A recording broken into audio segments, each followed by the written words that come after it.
So good morning and welcome to Wine Decoded's Bathtub Shiraz winemaking project for vintage 2016. We're now at the point where we've already pressed two of our tubs, the whole bunch ferment and one of the other ferments that just had crushed fruit and some stalks in it, which, as you would have already seen in a previous episode, we removed towards the end of the fermentation and then pressed the next day. But what we do have left is one more bathtub, and that bathtub is full of some Shiraz fruit which we are macerating. So it's been on skins for quite a few days longer than the last ferment that we pressed off. It's now well and truly dry, and what we're trying to achieve by leaving it on skins was to have a look at getting some extra development of different flavours and aromas. Typically when you macerate a wine, i.e. leave it on skins after the alcoholic fermentation has finished, it can start to develop some secondary kind of flavours and aromas that are earthy and that are quite often almost truffly in character.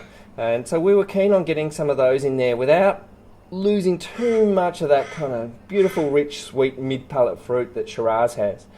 It also has the benefit of introducing a little bit of oxygen that can interact with the tannin soup that exists within a wine on skins.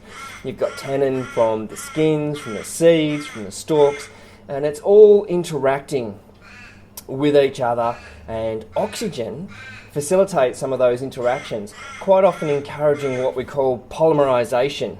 So polymerization is just simply one tannin molecule joining with another one to form a chain, and potentially more joining onto that chain, and that changes the way the tannin is perceived by your mouth, the way it feels in your mouth, effectively the texture of the wine. So we were looking to see what would happen with this fruit, and it's the first time we've seen this fruit, if we undertook maceration and allowed that gentle oxidization and polymerization to occur for a little while. Now, yesterday when we tasted that macerating wine, we thought, hey, it's about ready to come off skins. Signs that it was there was that we were getting some slight pencil shaving characters. It means that, for me, that we're pushing a maceration to roughly where its limit is in this case. So thought, hey, let's make sure we taste it, let's have a look at it and see whether the texture's right, and see whether those flavours and aromas are right, and see whether we're getting any sort of significant drop off in fruit character. And I think we found the right balance yesterday afternoon. So that gave us an idea that, hey, today would be a good day to press in the morning. So we're going to go and do that. But before we do that, I want to take you back to the tub.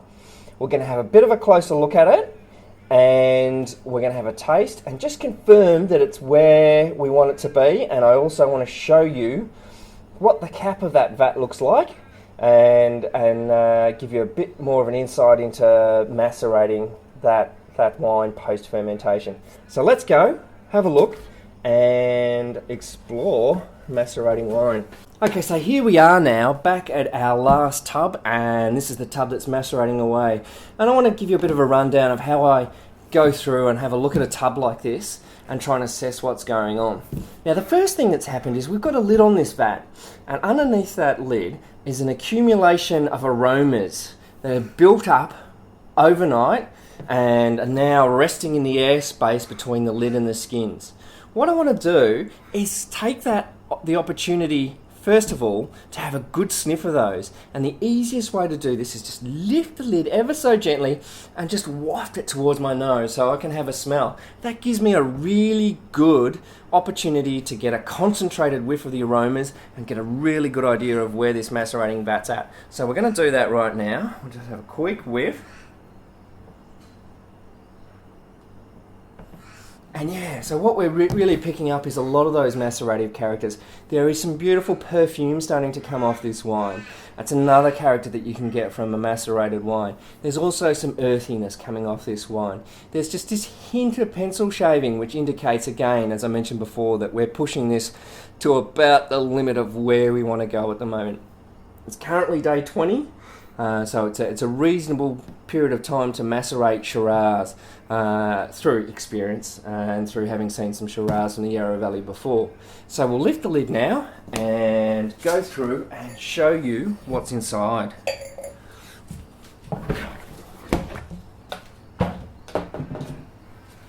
Beautiful. So what you can see inside here is our macerating vat of Shiraz. Now we did top this up with wine and some skins from the second vat to keep it nice and full. The reason we did that is we wanted to limit the amount of air that is actually in the vat with a lid on while it's not being worked by us. And you can see that if I push on one side, it creates a wave through to the other side.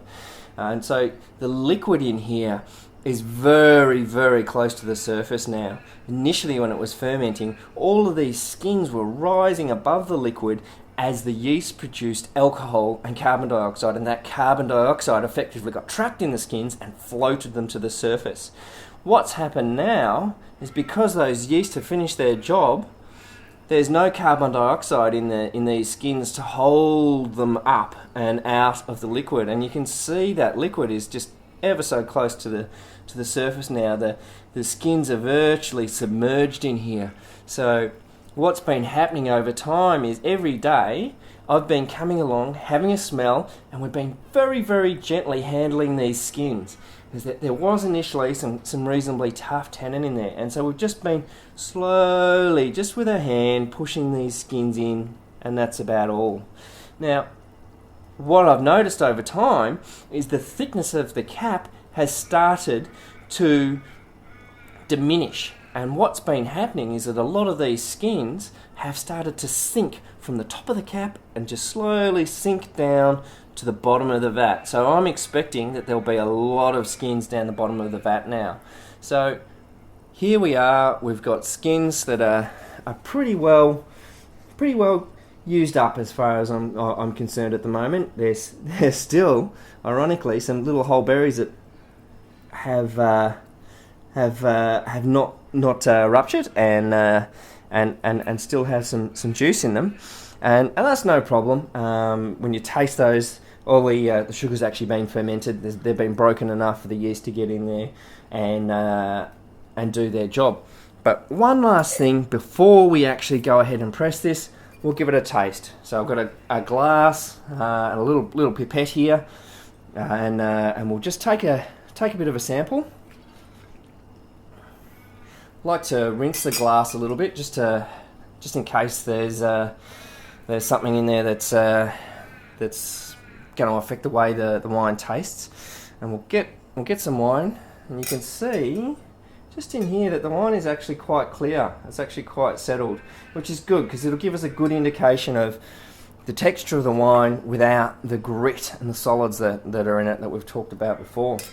So we'll get a good couple of slugs.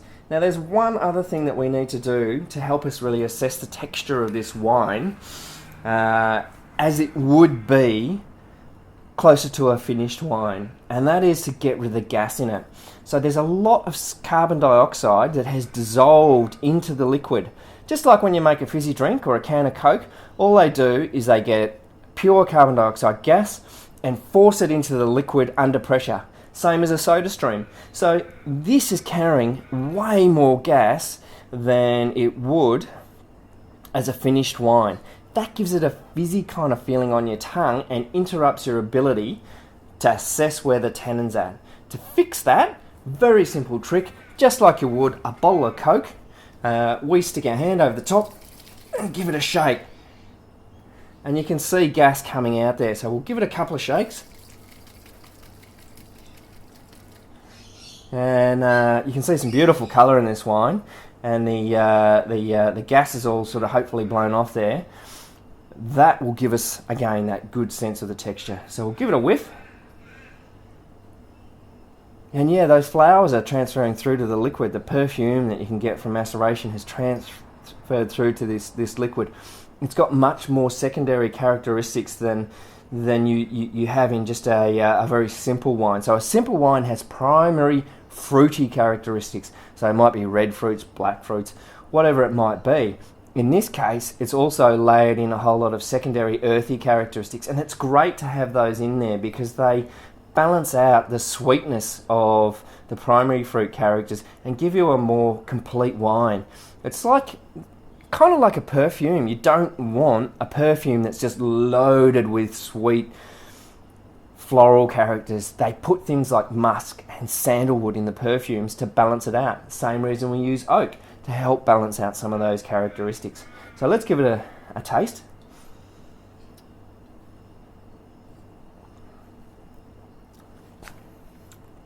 Oh, just swallowed that. That went too quickly. Let's have another go.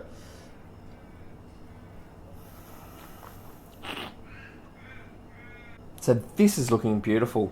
The palates really come together. The tannins have lengthened out a little bit. Still got that juicy mid palate of fruit.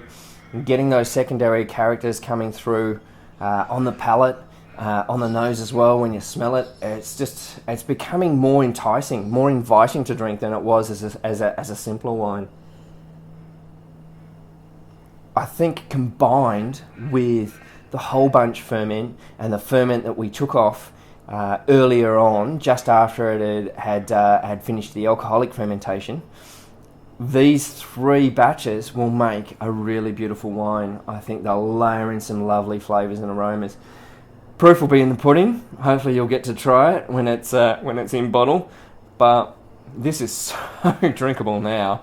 It's awesome. So yep, we're going to press today. It's go time. We'll get on with that now and give you an update as we go. Cheers.